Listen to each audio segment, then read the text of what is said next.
सुप्रभात बच्चों। कल मैम ने आपको आपकी नैतिक शिक्षा बुक का पाठ 12 राष्ट्रीय प्रार्थना करवाया था। तो आज हम आपकी नैतिक शिक्षा बुक का पाठ 13 प्रभु का धन्यवाद नामक प्रार्थना पढ़ेंगे। प्रभु का धन्यवाद, जैसे कि आपको नाम से ही पता चल रहा है कि इसमें हम सब, ना केवल हम मनुष्य बल्कि सभी मुनि ऋषि और ये संपूर्ण प्रकृति उस प्रभु का गुणगान करती है और उस प्रभु का धन्यवाद करती है। क्यों? क्योंकि उसने ही हमारे लिए इस विचित्र संसार की रचना की है और वह प्रभु हमारे कण कण में विद्यमान है। तो हम सब मिलकर आज उस प्रभु का धन्यवाद कर रहे हैं। तो आज हम इस कविता को पढ़ेंगे। क्या है वो कविता? आज मिल सब गीत गाओ उस प्रभु के धन्यवाद, जिसका यश मिल गाते हैं गंधर्व मुनिजन धन्यवाद। कि आओ हम सब मिलकर ऐसे गीत गाएं जिसके द्वारा हम उस प्रभु का धन्यवाद कर सकें, जिसका यश, जिसकी कीर्ति सिर्फ हम ही नहीं, सभी गंधर्व मुनिजन भी उस प्रभु का धन्यवाद करते हैं। और वह गंधर्व मुनिजन कहाँ पर उस प्रभु का धन्यवाद करते हैं? मंदिरों में, कंदरों में, पर्वतों के शिखर पर देते हैं लगातार 100 बार मुनिवर धन्यवाद।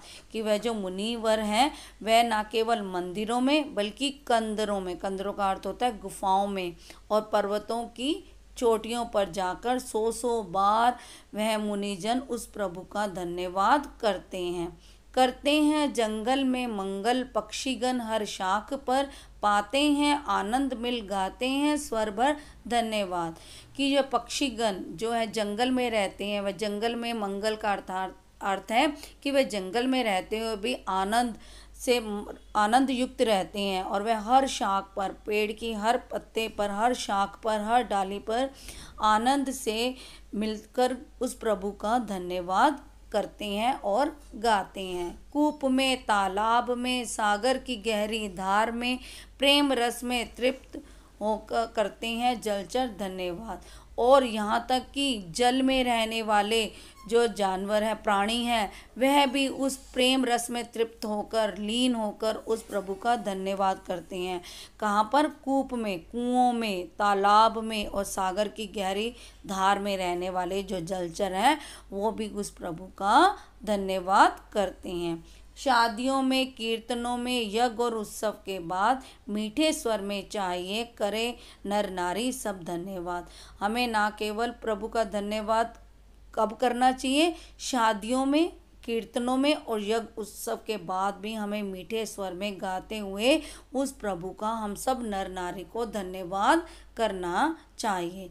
गान कर अमीर चंद भजनानंद ईश्वर की स्तुति, ध्यान धर सुनते हैं श्रोता कान भर भर धन्यवाद। कि हम ऐसे गीतों को गाकर, भजनों के द्वारा हम उस ईश्वर की स्तुति अर्थात प्रार्थना करते हैं, और जब हम उस प्रभु का धन्यवाद करते हैं तो जो श्रोता, जो वह सुनने वाले होते हैं, वह भी उस प्रार्थना को, उस गीत को ध्यान से सुनते हैं और वो बार बार प्रभु का धन्यवाद करते हैं। तो अब हमने क्या देखा कि सिर्फ हम मनुष्य ही नहीं बल्कि जल में रहने वाले, जंगल में रहने वाले पशु पक्षी, ये संपूर्ण प्रकृति मिलकर उस प्रभु का धन्यवाद करती है जिसने इस संसार की रचना की है। तो आज हम इतना ही पढ़ेंगे।